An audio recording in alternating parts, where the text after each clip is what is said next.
శుభోదయం మిత్రులారా, వార్తా కథనంపై విశ్లేషణ కార్యక్రమం టీజీటీవీ మార్నింగ్ న్యూస్ కు స్వాగతం. నేను మీ జర్నలిస్ట్ సత్య.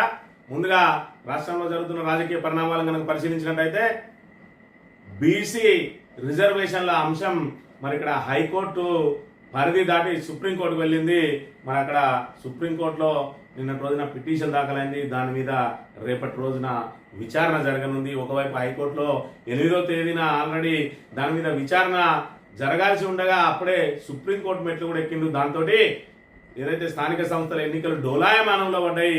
మరి ఇక్కడ ప్రభుత్వాలు ప్రజలను గందరగోళానికి గురి చేయడం ఎంతవరకు సమంజసం అని చెప్పి రాష్ట్ర వ్యాప్తంగా ప్రజలందరూ కూడా మరి ఇక్కడ ఏదైతే ఈసడించుకుంటున్న పరిస్థితి చూడవచ్చు. ఒకవైపు ప్రజలు గందరగోళంలో ఉంటే ఆ గందరగోళ పరిస్థితి నుంచి ప్రభుత్వాలు ప్రజలను మరి ఇక్కడ ఏదైతే కాపాడాలి, బయటపడేయాలి, కానీ ప్రభుత్వాలే గందరగోళాలు సృష్టించడం ఇక్కడ తెలంగాణ రాష్ట్రంలోనే జరుగుతూ ఉన్నది.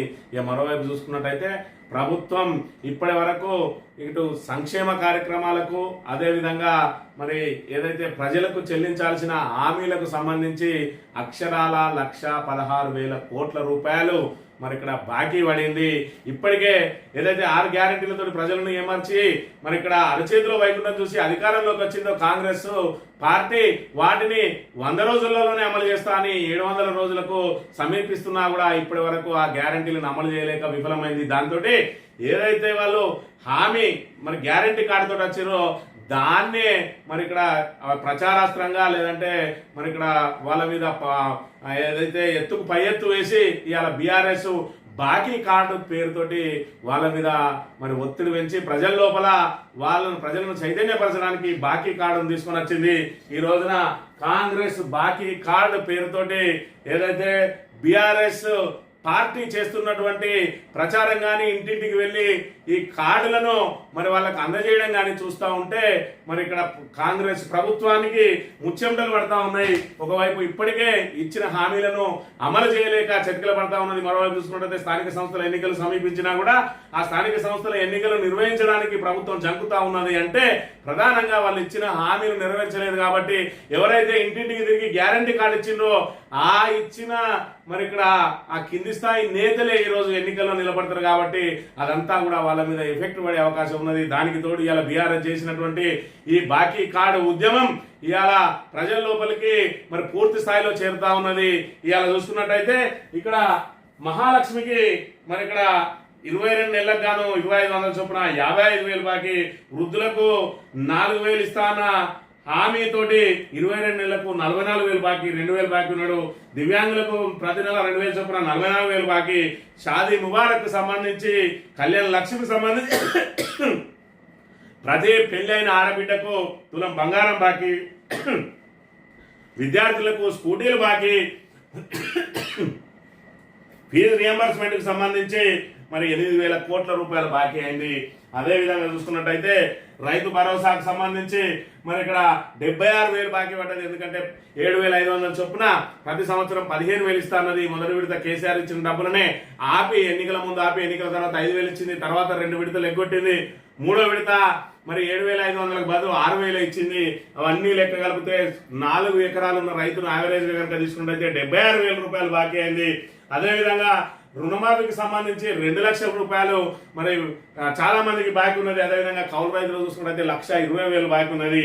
ఈ వరి పంటకు బోనస్ కింద మరి ఇక్కడ 12,500 ప్రతి ఎకరాకు 12,500 రూపాయలు బోనస్ పేరిట బాకీ ఉన్నది. రైతు కూలీలకు ఇస్తారన్న 12,000 సంవత్సరానికి 12,000 చొప్పున 24,000 బాకీ ఉన్నది. నిరుద్యోగులకు 2 లక్షల ఉద్యోగాలు బాకీ ఉన్నది. నిరుద్యోగ భృతి కింద 88,000 రూపాయలు బాకీ ఉన్నది. విద్యా భరోసా కార్డు కింద ప్రతి కుటుంబానికి ప్రతి విద్యార్థికి 5 లక్షల రూపాయలు బాకీ ఉన్నది. ఆటో కార్మికులకు చూసుకున్నట్టయితే 2 సంవత్సరాల నుంచి ప్రతి సంవత్సరం 12,000 ఇస్తా అన్నది. మరి ఇక్కడ 24,000 బాకీ ఉన్నది. ఇవాళ ఏపీని అదేవిధంగా తెలంగాణను కనుక పోల్చుకున్నట్టయితే తెలంగాణలో మరి ఇక్కడ కేసీఆర్ ఉన్న సమయంలో అభివృద్ధి సంక్షేమ కార్యక్రమాలు విస్తృతంగా జరిగినాయి.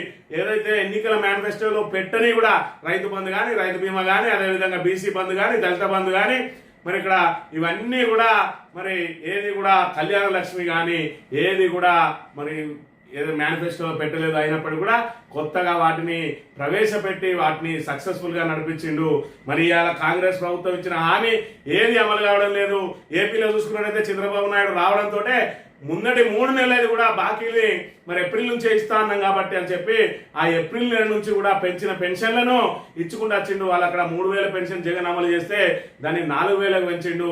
మరి ప్రతి నెల 1000 చొప్పున ఆ పెరిగినాయి 3,000 ఇవి 4,000 ఆయన రావడంతో 7,000 రూపాయలు ఇచ్చిండు. నిన్నటి రోజున చూసుకున్నట్టయితే మరి ఇక్కడ ఆటో డ్రైవర్లకు చూసుకున్నట్టయితే భారమైనా భరిస్తాం, ఆటో డ్రైవర్లకు 15,000 ఆర్థిక సాయం అభినందనీయం అని చెప్పి ప్రతి సంవత్సరం ఆటో డ్రైవర్లందరికీ కూడా మరి 15,000 రూపాయలు, ఇక్కడ 12,000 ఇస్తా అంటేనే అతిగతి లేదు. ఏపీలో వాళ్ళ గురువు చంద్రబాబు నాయుడు 15,000 రూపాయలు ఇస్తా ఉన్నాడు. దాంతోపాటు సర్కారీ క్యాబ్ యాపట ఇది ఊబర్ ఓలాలకు ధీటుగా సర్కారే ఒక యాప్ తయారు చేసి మీరు అందరూ అందులో రిజిస్టర్ చేసుకోండి.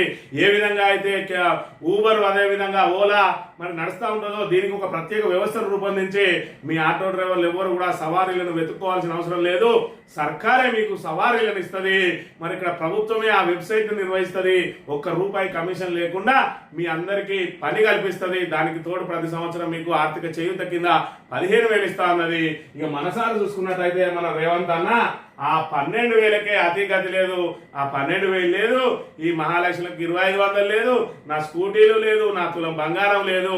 ఇంకా గత ప్రభుత్వం మీద నిందలేసుకుంటూనే గడుపుతా ఉన్నాడు తప్ప మరి ఇచ్చిన హామీలను అమలు చేయడానికి మరి చిత్రగుప్తులు ఎవరైతే ఉన్నారో ఆ చిత్రగుప్తులు శ్రీధర్ బాబు మరి రాయంగా రాసింది కానీ మరి అట్లా ఎట్లా అమలు చేయాలో తెలియదు. రాసుడు ఎవడైనా రాస్తాడు, ఇచ్చా అని చెప్పడం ఎవడైనా చెప్తాడు, మరి నోటికొచ్చిన హామీలు ఎవడైనా ఇస్తాడు.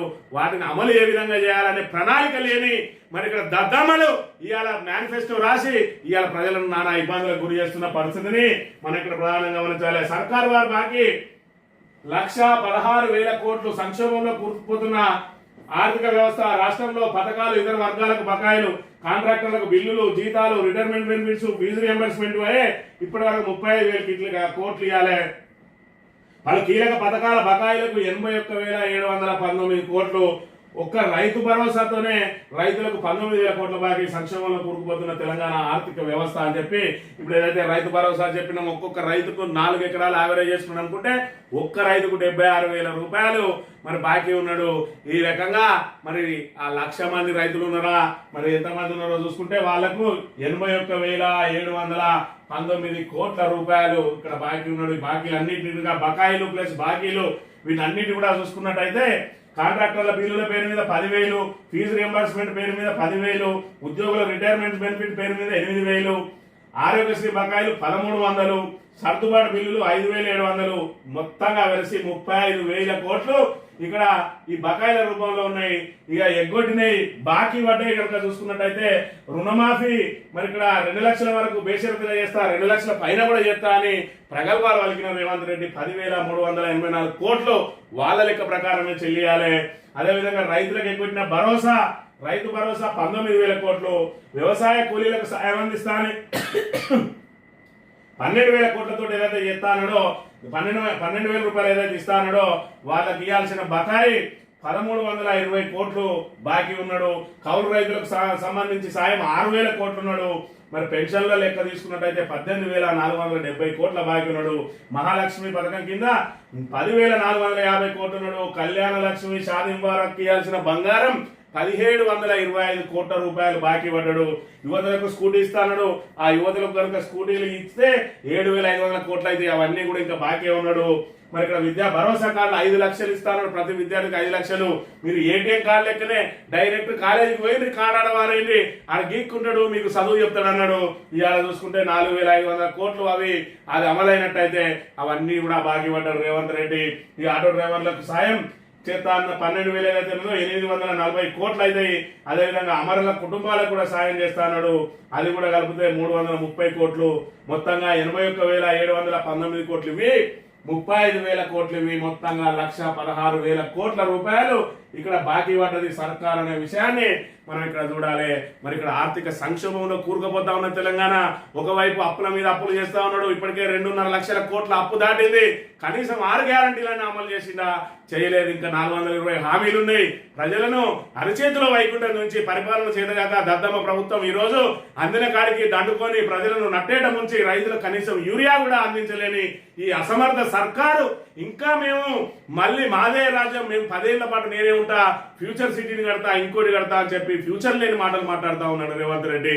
ఇలా ఉన్న ఏదైతే బ్రహ్మాండమైనటువంటి హైటెక్ సిటీకి మరి ఇక్కడ మెట్రోపాలిటన్ నగరం అయినటువంటి హైదరాబాద్ లో గుంతలు లేని రోడ్ అంటే ఆ నీటికి నాలాలకు మరి ఇక్కడ ఏదైతే చినుకు పడితే చిత్తడైతుంది, మొత్తం వరదలు పోతున్నాయి, ఆ వరదలు రాకుండా ఏర్పాట్లు చేయంటే లేదు నేను ఫ్యూచర్ సిటీలో పోయి పెద్ద ఎత్తున అక్కడ కొత్త నిర్మాణాలు కడతా, న్యూయార్క్ సిటీని తీసుకొచ్చి ఫ్యూచర్ సిటీలో పెడతా అని చెప్పి ఇవాళ మింగ మెతుకులేదు మీసాలకు సంపంగా నూనె అన్న చందంగా వ్యవహరిస్తా ఉన్నాడు రేవంత్ రెడ్డి అనే విషయాన్ని మనం ఇక్కడ గమనించాలి.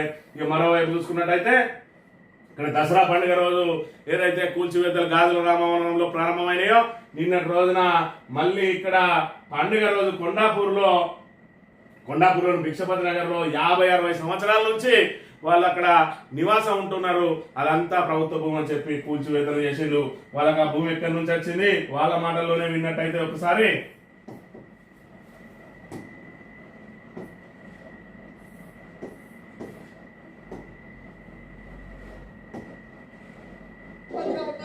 ఇల్లు లేవు, రేపు ఏం చేయాలి, మేము ఎక్కడ పోవాలి? ఏం చెప్తున్నాము రేవంత్ రెడ్డి?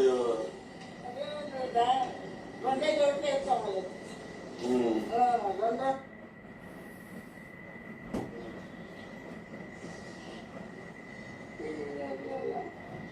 గిస్తున్నా పిల్లలు గిస్తూనే ఉన్నా.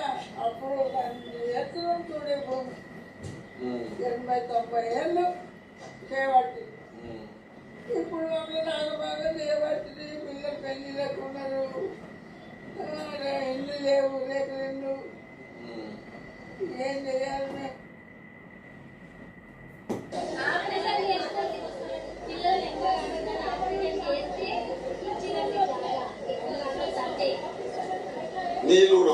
ఆపరేషన్ చేయించుకుంటే ఇచ్చిండ్రు వాళ్ళకు.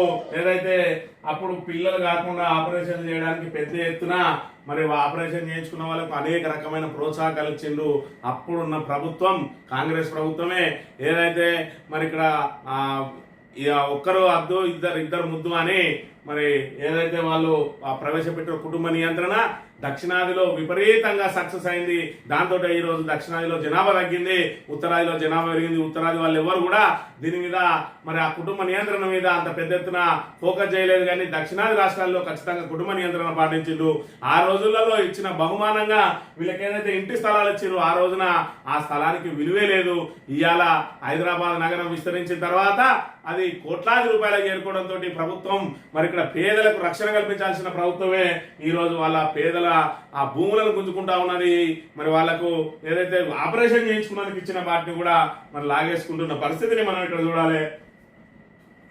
ఈ సిటీ బస్సులో ఛార్జీల మోత కనీస ఛార్జీపై 50% పెరిగిన ధర. మొదటి 3 స్టేజీల వరకు 5 రూపాయలు, 4వ స్టేజ్ నుంచి ఏకంగా 10 రూపాయలు. మెట్రో డీలక్స్ ఏసీ బస్సుల్లో మొదటి స్టేజ్కి 5, 2వ స్టేజ్ నుంచి 10.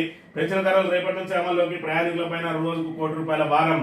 మరి ఇక్కడ సిటీ బస్సుల్లో ఛార్జీల మోత.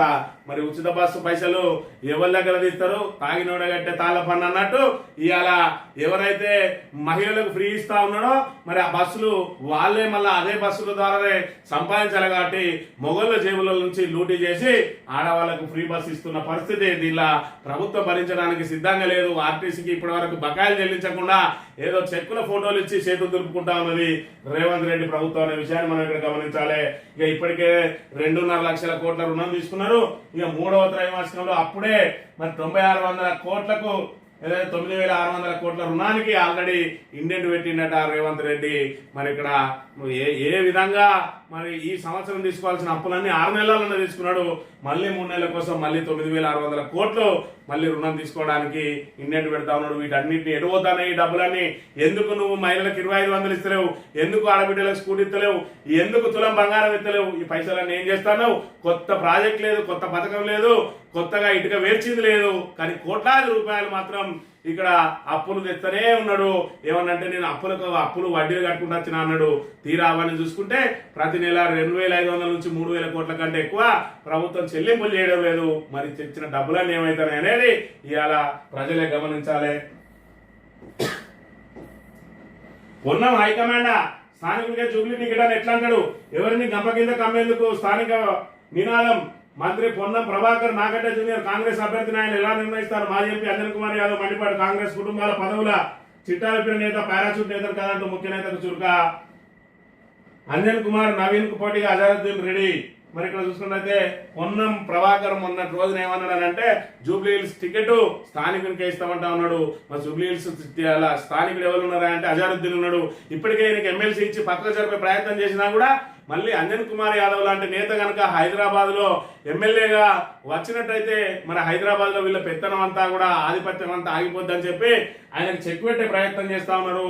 మరి ఇక్కడ ఈ బీసీ తోటి అడ్డం పెట్టడానికి రేవంత్ రెడ్డి ప్రయత్నం చేస్తే నేనేం పారాచూట్ నేతను కాదు ఆయనే ఒకటి చెప్పడానికి అని చెప్పి మరి పెద్ద ఎత్తున ఆయన దుమారం లేపిన పరిస్థితిని కూడా మనం ఇక్కడ చూడాలి.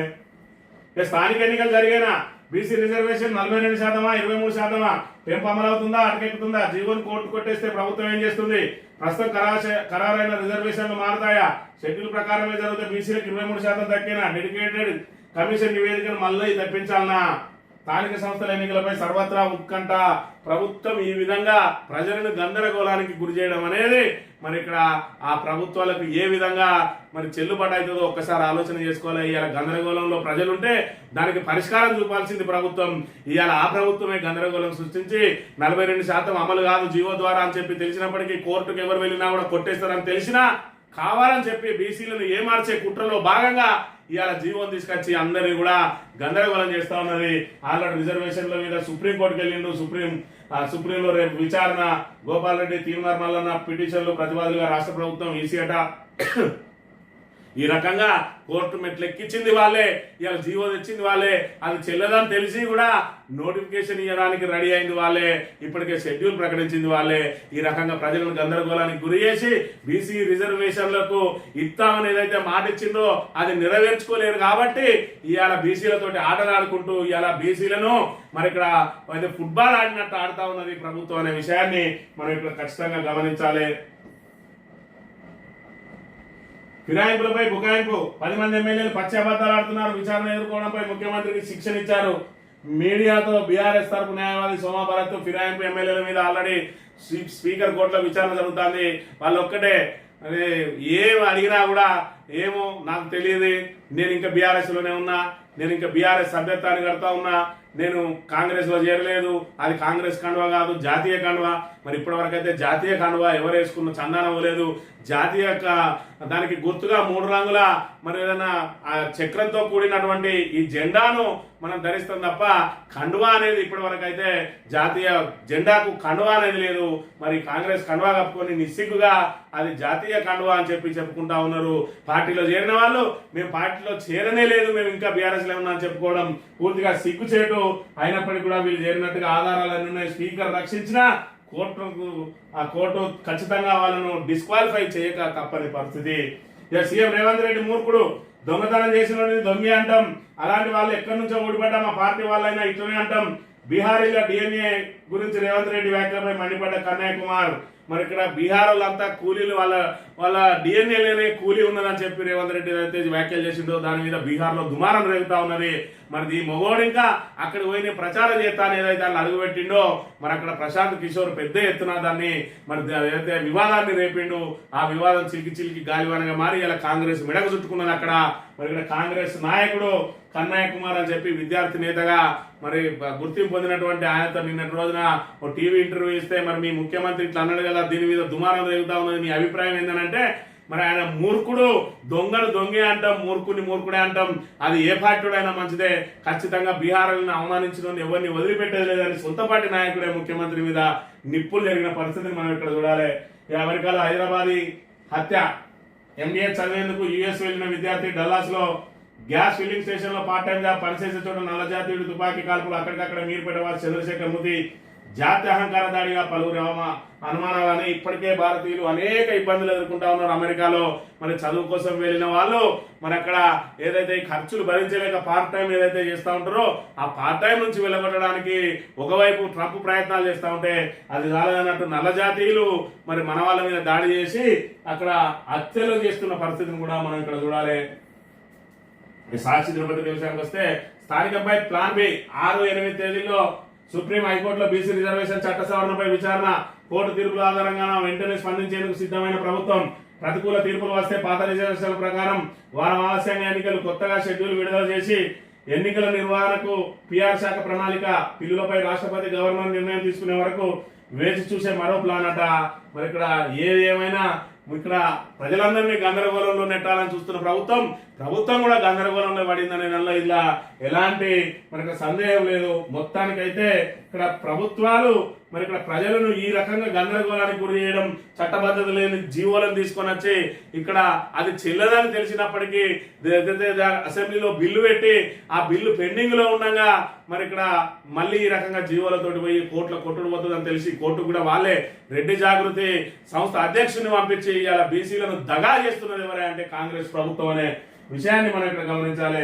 ఇక బోనస్ బకాయిలు 11,159 కోట్ల 64 లక్షలు గత యాసంగి సన్నవడ్డ బోనస్ ఇప్పటికీ రైతన్నకు అందని పోయినాం. పెద్ద గొప్పగా చెప్పిండు. మేము రాగానే ప్రతి పంటకు మరి ఇక్కడ క్వింటాలకు 500 అన్నాడు. పప్పులకు, ఉప్పులకు, ధాన్యానికి, వడ్లకు అన్నిటికి ఇస్తాడు. ఆఖరికి వస్తే దాన్ని సన్నవడ్లకే పరిమితం చేసిండు. ఒక్కసారి ఇచ్చిండు బోనస్. గత రెండో విడత ఆల్రెడీ దానికి ఎగనామం పెట్టిండు. ఇప్పుడు మళ్ళీ సన్నవడ్లు పోతా ఉన్నాయి. ఇక్కడ ఇప్పటికే సుమారు 1,200 కోట్ల బకాయిలు ఉన్నాయి.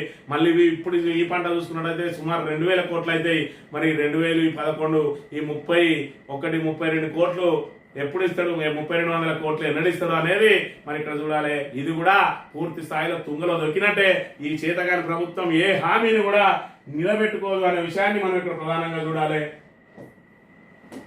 ఆంధ్రజ్యోతి విషయానికి వస్తే జోష్ స్థానిక ఎన్నికలు జరుగుతాయా లేదా ఖర్చుపై ఆశావాహుల డైలమా.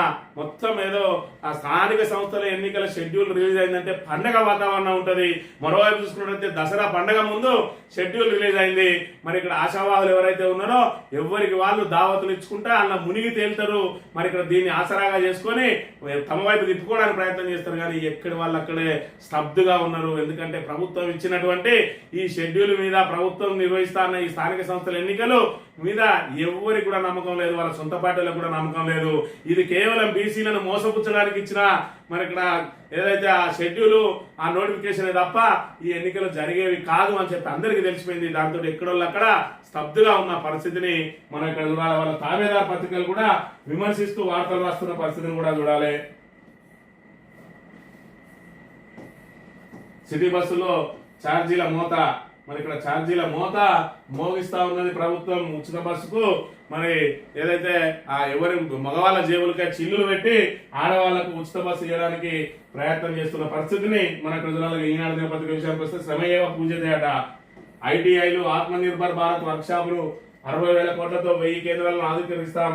సీఎం సేతు ప్రారంభోత్సవంలో ప్రధాన వెల్లడి. మోడీ చేతుల మీద అవార్డులు అందుకున్న 4 తెలుగు అమ్మాయిలు. ఈ ఐటీఐల మీద పెడతారట. ఏంటంటే స్కిల్ యూనివర్సిటీలు అని చెప్పి రేవంత్ రెడ్డి ఏదైతే చెప్తాడో మరి ఐటీఐలు, ఇండస్ట్రియల్ ట్రైనింగ్ ఇన్స్టిట్యూట్లు అన్ని కూడా కేంద్ర ప్రభుత్వ ఆధీనంలో ఉంటాయి. వాటిని ఆధునీకరించి మరి ఇక్కడ 1000 కోట్లతోటి 60,000 కోట్లతోటి 1000 కేంద్రాలను డెవలప్ చేస్తారట. ఏది ఏమైనా ఐటీఐలో మాత్రం ఆ స్కిల్ అనేది ఇప్పటి వరకు ఎవరు కూడా ఐటీఐల ద్వారా స్కిల్ నేర్చుకుని బయట స్థిరపడ్డ వాళ్ళైతే ఇప్పటి వరకు లేరు. దానిలో పూర్తి స్థాయిలో మరి వాటిని ఆధునీకరించి వాటి నుంచి సుశిక్తులైన టెక్నీషియన్స్ బయటకు పంపినట్టయితే ఎవరైనా స్వయం ఉపాధి ద్వారా కూడా వాళ్ళు మరి ముందుకు వెళ్లే అవకాశం ఉంటుంది. దాని మీద మనం ప్రత్యేకంగా శ్రద్ధ వహించాలి. ఇక స్థానిక సంస్థల విషయానికి వస్తే మరి ఇక్కడ 8వ తారీఖు వరకు వేచి చూడాలని చెప్పి అనుకున్న వాళ్ళందరికీ మధ్యలో ఇంకో పిటిషన్ వచ్చి పడ్డది. 6వ తేదీనే సుప్రీంకోర్టు ఏం చెప్పబోతా అన్నదని కూడా అందరు కూడా ఎదురు చూస్తా ఉన్నారు. ఎట్టి పరిస్థితులలో 42% అమలు కాదు కాబట్టి ఈ షెడ్యూల్ చెల్లది. ఈ షెడ్యూల్ చెల్లకుంటే బీసీలకు 23% చేయాలి. బీసీలకు 23% చేయాలంటే డెడికేషన్ కమిషన్ ఇప్పుడు 42% ఇచ్చిన ఆ రిపోర్ట్ కూడా చెల్లది. మళ్ళీ డెడికేషన్ కమిషన్ మళ్ళీ దాని మీద స్టడీ చేసి ఆ 23%కి మళ్ళీ వాళ్ళు ఒక నివేదిక ఇవ్వాలి. దాన్ని మళ్ళీ గెజిట్ రూపంలో తీసుకురావాలి. రిజర్వేషన్ అంతా కూడా మళ్ళీ మార్చాలి. ఎస్సీ ఎస్టీలు మారకపోయినా, జనరల్ మారకపోయినా బీసీలకు ఏదైతే 42% తోటి వచ్చిన వచ్చిన సీట్లను 23% కుదించినట్టయితే కొన్ని బీసీలకు మరి తగ్గి అవి జనరల్ అన్రిజర్వ్డ్ అయ్యే అవకాశం ఉంటాయి. కాబట్టి అన్రిజర్వ్డ్ ఈ స్థానాలు మారిన వాటిని అదేవిధంగా జడ్పీ చైర్మన్లు ఏవైతే ఉన్నాయో అవి కూడా అన్రిజర్వ్డ్ పోతే బీసీలో కొన్ని మరి ఈ రకంగా మళ్ళీ గెజెట్ రిలీజ్ చేసి మళ్ళీ షెడ్యూల్ చేసి మళ్ళీ నోటిఫికేషన్ వేసి మరి ఇప్పుడే పోతుందా? మరి ఇక్కడ ప్రభుత్వం చూసుకున్నట్టయితే దసరాకు 2 చీరలు ఎత్తా అని చెప్పి ఇన్ని రోజులు ఊరిచ్చింది. మరి ఇక్కడ ఖచ్చితంగా ప్రభుత్వం ఏదైనా సంక్షేమ పథకాన్ని అమలు చేస్తుంది, ఉన్నాటినే ఇస్తుంది అని అంటే ఎన్నికలు వస్తేనే ఇస్తుంది. మరి ఇక్కడ 2 చీరలు ఇవ్వలేదు అని అంటే ప్రభుత్వం కూడా ఎన్నికలు జరగాలి అని చెప్పి ముందే ప్రిపేర్ అయి ఉన్నదా? సంక్రాంతి ముందు 2 చీరలు ఇచ్చి ఆ తర్వాత నోటిఫికేషన్ రిలీజ్ చేస్తుందా? ఖచ్చితంగా చీరలు ఇచ్చే అవకాశమే కనుక ఉంటే అది ఎన్నికలు జరిగితేనే ఇస్తుంది. నిజంగానే ఇప్పుడు ఎన్నికలు జరిగేటట్టుంటే ఖచ్చితంగా బయట నుంచి చేనేత వాళ్ళు అందియలేదు అన్నాడు. 2 సంవత్సరాల నుంచి వీళ్ళు చీరల కోసం ప్రయత్నం చేస్తాడు, 2 ఏళ్ల నుంచి కూడా వీళ్ళకి అందియలేదు. కనీసం బయట నుంచి అయినా కొనుకొచ్చే వాళ్ళు, ఎందుకంటే దసరాకి ఇస్తే ఈ స్థానిక సంస్థలలో జరుగుతుందని, కానీ స్థానిక సంస్థల ఎన్నికలు జరగవని తెలిసే వాళ్ళు చీరలు ఆపారు. కాబట్టి మరి చీరలు ఇచ్చిన తర్వాత ఎన్నికలకు పోయే అవకాశం ఉంటుందని కూడా కొంతమంది చెప్తున్న పరిస్థితి. ఏది ఏమైనా ప్రభుత్వానికి బీసీ రిజర్వేషన్ల మీద చిత్తశుద్ధి లేదు, స్థానిక సంస్థల ఎన్నికల మీద వాళ్ళు ఇప్పటికే జంకుతా ఉన్నారు. ఎందుకంటే స్థానిక సంస్థల్లో తమకు అనుకూలంగా తీర్పు వచ్చే అవకాశమే లేదు. కాబట్టి మరి వీళ్ళందరూ కూడా సబ్బండ వర్గాలను ఏ విధంగా అయితే మోసం చేసిందో అదే విధంగా బీసీలను కూడా మోసం చేసిన పరిస్థితి. అందుకే ఈ రోజున మరి ఇక్కడ బాకీ కార్డు ద్వారా ఉద్యమం చేపట్టింది బీఆర్ఎస్. ఇది ప్రతి ఇంటింటికి చేరవేస్తా ఉన్నది. దీని ద్వారా కాంగ్రెస్ ను ఏదైతే స్థానిక సంస్థల ఎన్నికలలో మరి ఇక్కడ ఓటు కోసం వచ్చే నాయకులను మీరు ఇచ్చిన కార్డు ఇక ఇంట్లోనే ఉన్నది, 6 గ్యారంటీలు 100 రోజుల్లో చేసే బాధ్యత మాది అని అన్నారు కదా. మీరు ₹1 మాకు ఇవ్వాల్సిన అవసరం లేదు. మీరు ఏదైతే మహిళకి ఇస్తా అన్న 2500 ప్రతి మహిళకి ఇస్తా అన్నది ఆ 55,000 మాకి ఏంది, మాకు రూపాయి అవసరం లేదు. మా ఇంట్లో మా బిడ్డ పెళ్లి అయింది, తులం బంగారం ఏంది, మా తులం మాకు ఇచ్చేది. మీరు ఓటుకు రూపాయి ఇవ్వాల్సిన అవసరం లేదు, మీ ఓటు మీకు ఇస్తాం.